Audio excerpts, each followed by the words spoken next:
Good morning, Wabash. This week's speaking is Dr. Derek Nelson. Dr. Derek Nelson graduated from Wabash College in the class of 1999. He's currently an associate professor of religion and the director of the Wabash Pastoral Leadership Program. He'll be speaking today about the events that happened within our community yesterday. Here with his talk titled, A Tragedy as a Thin Place, Dr. Nelson.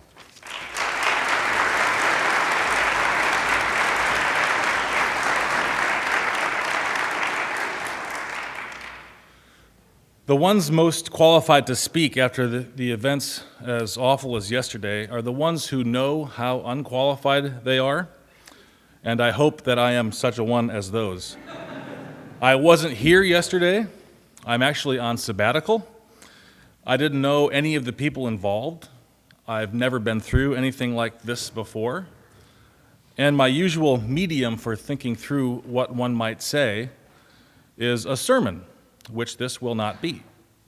So my unqualifications are very apparent to me. In some ways, this may be harder for me than for some of you.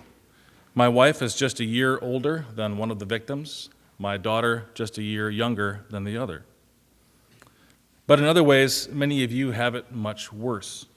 Lou was your classmate, or coworker, or even your friend. I, on the other hand, never met him. Even though it's kind of obvious, I think it's important to say as clearly as I can at the outset that whatever you're feeling, you're entitled to feel that way. Perhaps this is driving you deep into a worrisome despair about the seeming endless violence in our world. Maybe you had a particular connection with the people or events involved yesterday, and the whole experience, both what happened in Zionsville and what happened in Crawfordsville, shook you to your core. But on the other hand, maybe you're not feeling much angst. Perhaps yesterday's lockdown was merely inconvenient and confusing, not terrifying. If that's the case, you must not be made to feel inadequate simply because you're not overwhelmed or suddenly thrown into existential crisis. Where you are emotionally is in the right spot, wherever that is, for the time being. In the same vein, I hope you will not discount the severity of what many, if not most of you, underwent. To have dozens of assault weapons just a few feet from you is scary, no matter how low risk things may have seemed to you. That's an image that will be hard to get over. A certain spot in Center Hall or in the Sparks Center may be the place where you saw the first gun. And I think it's important not to explain that away, but to just tell it like it is. One experience that was shared by several students I talked to was the response that it put everything in perspective. And I think I understand where that's coming from. It made my problems seem small. It made my losses seem less dire. But I cringe about another meaning I took from their words. Having one's education put into perspective seemed to me that they realized this thing that we do here is not really so important, that we're all wrapped up in our academic unreality so much.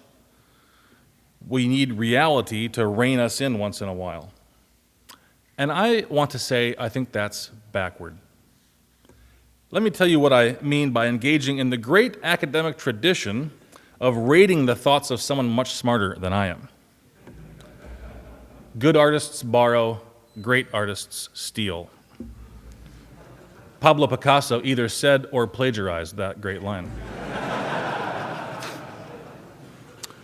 So, in the ominous year of 1939, just weeks after Germany had invaded Poland, C.S. Lewis gave a speech titled Learning in Wartime. His students at Oxford were wondering, understandably, how they can pursue a liberal arts education, studying poetry, digging into history, thinking through perennial philosophy, when the world is seemingly coming apart and they themselves may soon have to go to war. So Lewis asks the question, what is the use of beginning a task which we have so little chance of finishing? And then he puts a finer point on it.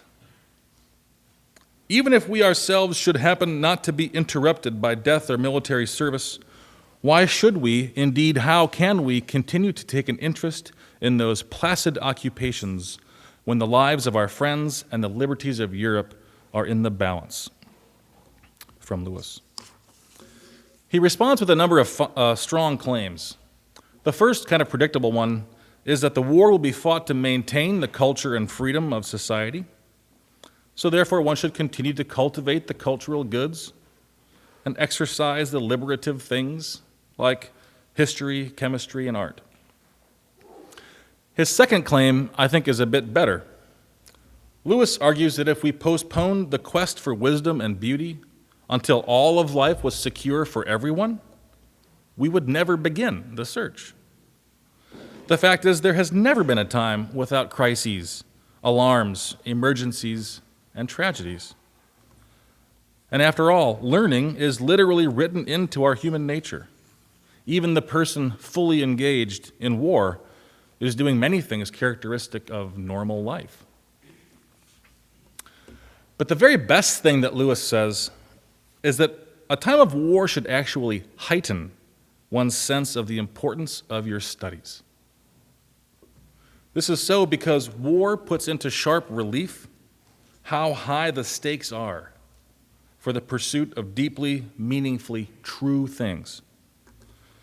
It's sort of a limit case for the value of learning. What I mean is, you know if something is really worth knowing or worth believing when there's a bit of pressure put on. It's stupid to say, I believe in human rights, when nothing's at stake. We see what you really think about human rights when you're talking about torture, not when you're talking about just walking down the street. What you really think about privacy and encryption when the stakes are high is when Apple is told to help crack the San Bernardino case. That's when you have a window into your real thoughts about freedom. Lewis said, "It's a mistake to compare war with normal life. Life has never been normal." So what I'm trying to lead you toward is that events like yesterday might actually heighten the stakes for your education. You don't learn from your experience, you learn from your reflection on your experience. When something like this tragedy happens, the temptation is to view it as a shocking disruption in an otherwise normal life. Because obviously, in a way that you know better than I, it was.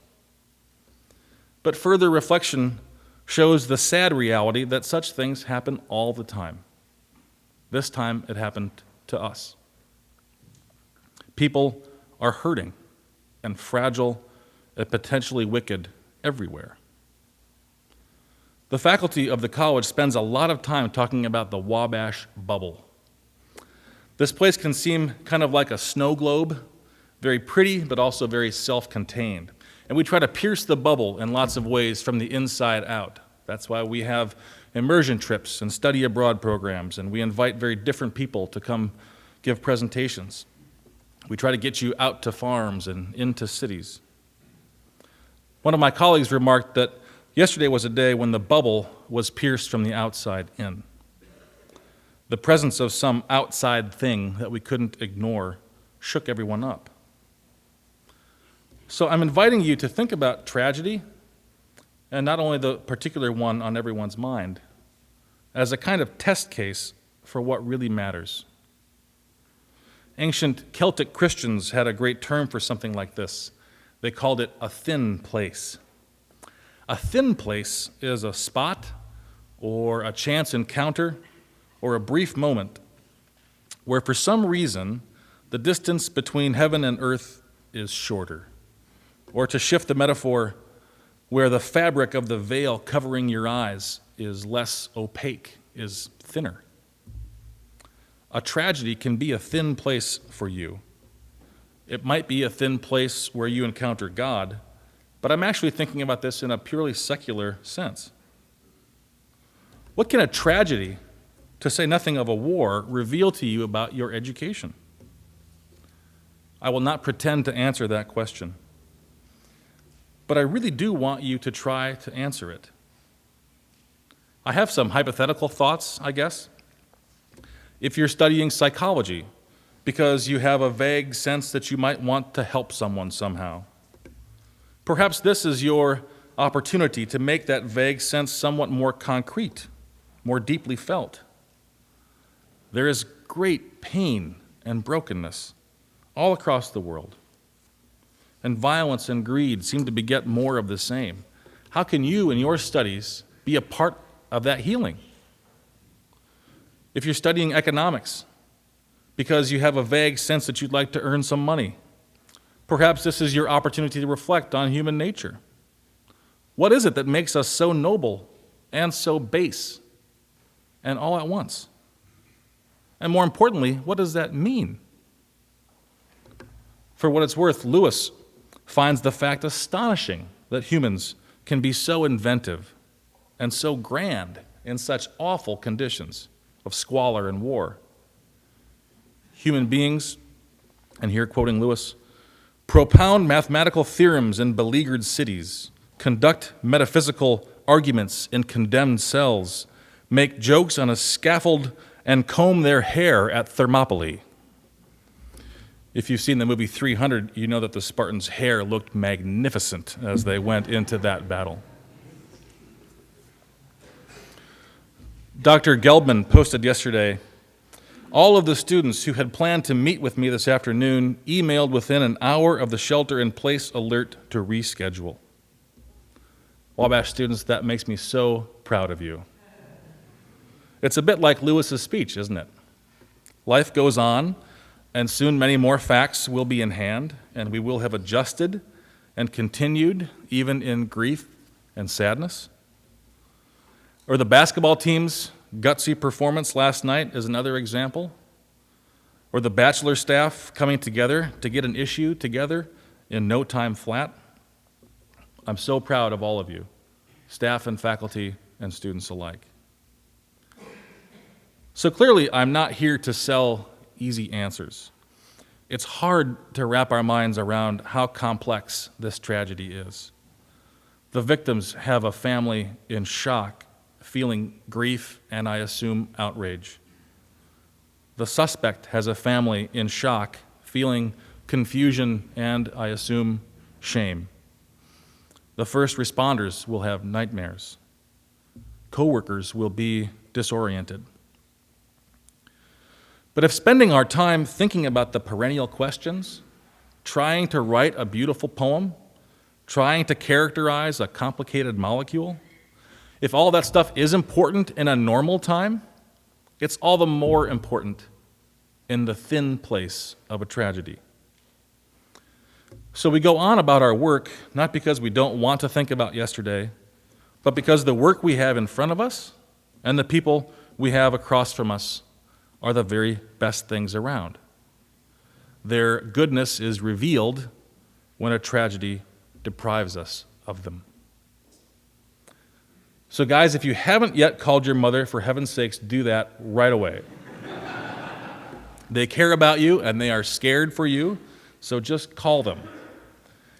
And if you haven't thought about how what you're doing here at Wabash relates to a world that is fragile and hurting and in need of you, I hope you'll do that too.